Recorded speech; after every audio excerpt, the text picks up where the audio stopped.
बिस्मिल्लाहिर्रहमानिर्रहीम अस्सलामु अलैकुम वरहमतुल्लाहि वबरकातुहू। अल्लाहुम्मा सल्लि अला मुहम्मद व आलि मुहम्मद। ये मैं आज आपको बिलाल किचन पॉइंट की तरफ से शलजम गोश्त बनाने का तरीका बता रहा हूँ।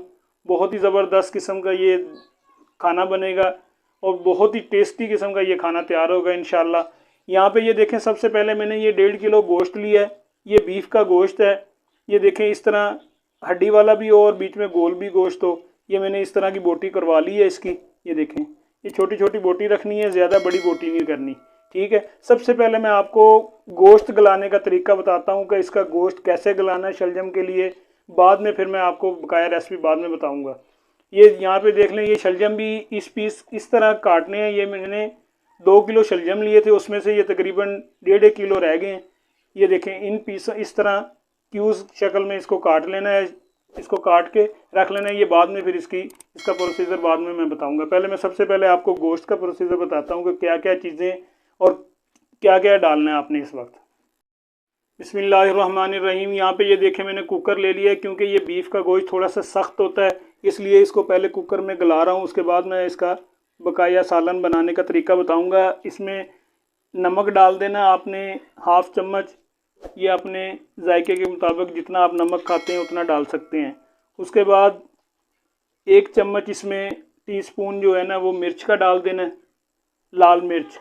ये ब्राउन मिर्च है, मैं ब्राउन मिर्च इस्तेमाल करता हूँ इसलिए मैं ब्राउन मिर्च डाल रहा हूँ। और 1 चम्मच इसमें हल्दी का डाल दें, टीस्पून डालना है इसमें। उसके बाद इसमें साबुत मसाले डालने हैं, कोई पिसी हुई चीज़ नहीं डालनी। यहाँ पे ये देखें, 2 गुच्छे मैंने लहसुन के छील लिए थे। ये साबुत ही लहसुन इसमें मिक्स कर देना है। ये देखें, ये मैंने साबुत लहसुन डाल दिया और इसमें 2 अदद प्याज छोटे साइज़ के बारीक काट लिए हैं। ये भी साबुत ही डाल देने, इसी तरह ही, ज़्यादा बारीक ना हो ज़्यादा मोटे ना हो। उसके बाद मैंने यहाँ पे तकरीबन 3 से 4 अदद टमाटर लिए हैं। ये 2-2 पीसों में काट के इस तरह इसके ऊपर रख देने। ये जैसे जैसे गलते रहेंगे फिर इसका छिलका खुद उतर जाएगा, वो फिर बाद में हम निकाल देंगे छिलका इसका। ये इस तरह इसके ऊपर टमाटर जोड़ दें और टमाटर जोड़ने के बाद इसमें पानी डाल दें। तकरीबन आपने ये 1.5 किलो गोश्त है, इसमें तकरीबन आपने 1 लीटर पानी डाल देना है। ये देखें, मैंने ये पानी डाल दिया। अब मैं इसको बंद कर रहा हूँ और इसको चूल्हे के ऊपर रखने लगा हूँ। कम से कम इसको आपने सीटी चलने के बाद तकरीबन 20 से 25 मिनट लगाने हैं, क्योंकि ये 25 मिनट के बाद गोश्त अच्छे तरीके से गल जाता है। यहाँ पे ये मैं ढक्कन लगा के बंद कर रहा हूँ।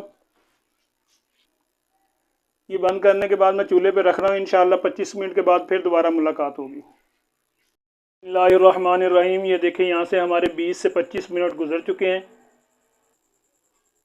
यहाँ पे ये देखें, हमारे 20 से 25 मिनट गुजर चुके हैं और गोश्त हमारा अच्छे तरीके से गल गया है। जितना मुझे चाहिए था उतना मैंने इसको गला के रख लिया, क्योंकि इसमें अभी सब्ज़ी भी मैंने गलानी है। ये देखें, ये अब हमारा गोश्त जितना गलाना था उतना हमने इसको गला के रख लिया है। अभी इसमें मैंने सब्ज़ी भी जो मैंने वो बताए थे आपको शलजम, वो भी डालना है, उसको भी गलाना है। तकरीबन 20-25 मिनट उसके लिए भी चाहिए। अभी इसमें ये देख रहे हैं साबुत प्याज नज़र आ रहा है, साबुत लहसुन। अभी जब मैं इसको भुनाई करूँगा ये हर चीज़ इसमें मिक्स हो जाएगी। अब मैं आपको बनाने का तरीका बताता हूँ। बिस्मिल्लाहिर्रहमानिर्रहीम। ये देखें, यहाँ पे मैंने मिट्टी की कढ़ाई ले ली है। अब ये हमारी कढ़ाई अच्छे तरीके से गर्म हो गई है। इसके नीचे मैंने आग जला दी थी। इसकी आग ज़रा हल्की रखनी है, ना ज़्यादा तेज़ हो ना ज़्यादा हल्की हो, दरमियानी आग रखनी है। और यहाँ पे मैं इसमें गोश्त डाल रहा हूँ। ये देखें,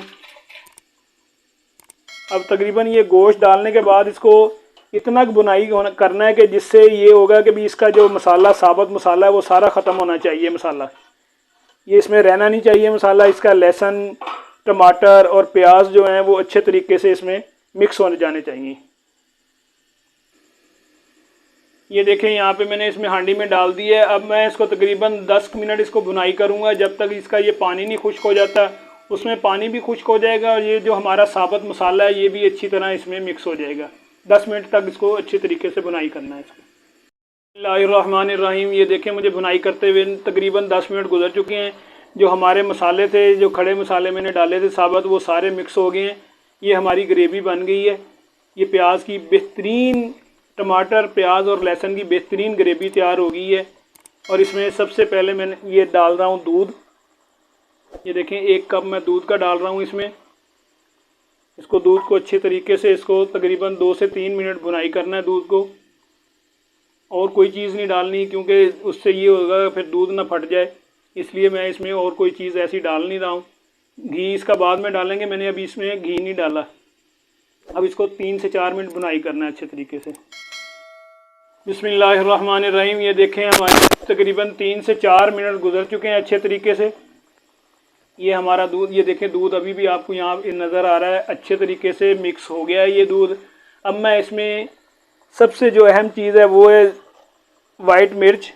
1 चम्मच इसमें वाइट मिर्च डाल देनी है, और उसके बाद गरम मसाला वो साथ ही डाल देना है। इसमें भुनाई करते हुए 1 चम्मच टीस्पून जो है ना इसमें गरम मसाला डाल दें, और उसके बाद 1 कप इसमें घी का डाल दें। ये देखिए मैंने 1 कप घी का डाल दिया है।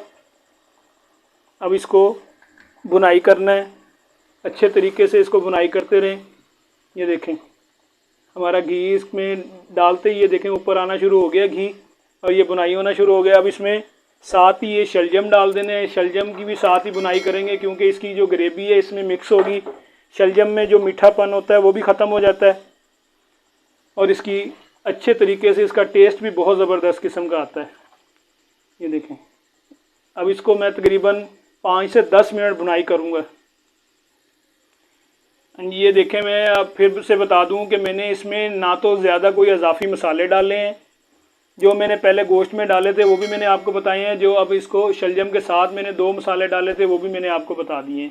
पानी नहीं डालना है इसमें, और मैंने पानी सिर्फ गोश्त के दरमियान में सिर्फ जो डाला था वही, और मैंने थोड़ा सा ये दूध 1 कप डाला है, उसी दूध में ये भुनाई होगा।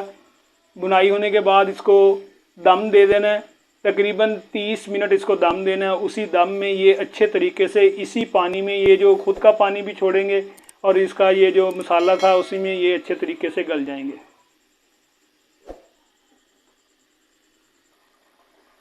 ये देखें तकरीबन 2 से 3 मिनट गुजर चुके हैं। शलजम डाल के मैंने भुनाई की है अच्छे तरीके से। ये देखें शलजम का भी पानी निकल आया है, और ये पानी इतना ही मैंने पानी, और इसमें 1 कतरा भी पानी का नहीं डाला। इसी पानी में इसको दम दे देना है। दम वाली आग कर देनी है इसकी, तकरीबन 20 से 25 मिनट इसको दम दे के रखना है। उसमें ये शलजम भी अच्छे तरीके से गल जाएंगे, और जो गोश्त में कसर रह गई थी वो भी गल जाएगा अच्छे तरीके से, और उसका टेस्ट शलजम में आ जाएगा। शलजम का जो टेस्ट है वो गोश्त में आ जाता है। ये मैं अब इसको दम देने लगा हूँ। दम वाली आग पे इसको तकरीबन 20 से 25 मिनट मैं छोड़ रहा हूँ। उसके बाद फिर इसका मैं प्रोसीजर आपको बताता हूँ। बिस्मिल्लाहिर्रहमानिर्रहीम। ये देखें हमें 25 मिनट गुजर चुके हैं। अब मैं सालन चेक करता हूँ ये हमारा कैसा सालन तैयार हो गया है। ये अभी भी नहीं तैयार हुआ, ये मैं अभी चेक करके बताता हूँ आपको। ये देखें इसमें हल्का हल्का सा शोरबा है। ये हमारा खाना बिल्कुल बेहतरीन किस्म का तैयार हो गया है। बस इतना ही पानी रखना है इसमें। अगर आप ज़्यादा रखना चाहते हैं तो ज़्यादा भी रख सकते हैं, अगर इसको बिल्कुल खुश्क करना चाहते हैं तो खुश्क भी ये करके खा सकते हैं। ये दोनों तरह से ये सालन बड़ा ज़बरदस्त किस्म का जायकेदार बनेगा। ये हमारा खाना यहाँ पे ये बिल्कुल तैयार है। ये मैं आपको डिश आउट करके दिखाता हूँ। ये देखें हमारा खाना बिल्कुल तैयार हो गया है, और बहुत ही ज़बरदस्त किस्म का ये खाना तैयार है, और खुशबू भी बहुत ज़बरदस्त किस्म की आ रही है। ये मैं इस पर थोड़ी सी गार्निश कर देता हूँ। यहाँ पे ये मैंने देखें ये जिंजर काट ली थी बारीक, ये देखें ये इस तरह, और साथ ही मैंने हरी मिर्च थोड़ी सी बारीक काट ली थी। ये इसकी गार्निश बहुत ज़बरदस्त किस्म की होती है। ये लाजमी इसमें करके खाएं तो बहुत ज़बरदस्त का जायका बनेगा और बहुत ज़बरदस्त टेस्ट आएगा। इंशाअल्लाह नेक्स्ट रेसिपी में फिर मुलाकात होगी। मेरे चैनल को सब्सक्राइब करें, लाइक करें। अल्लाह हाफिज़, फ़ी अमान अल्लाह।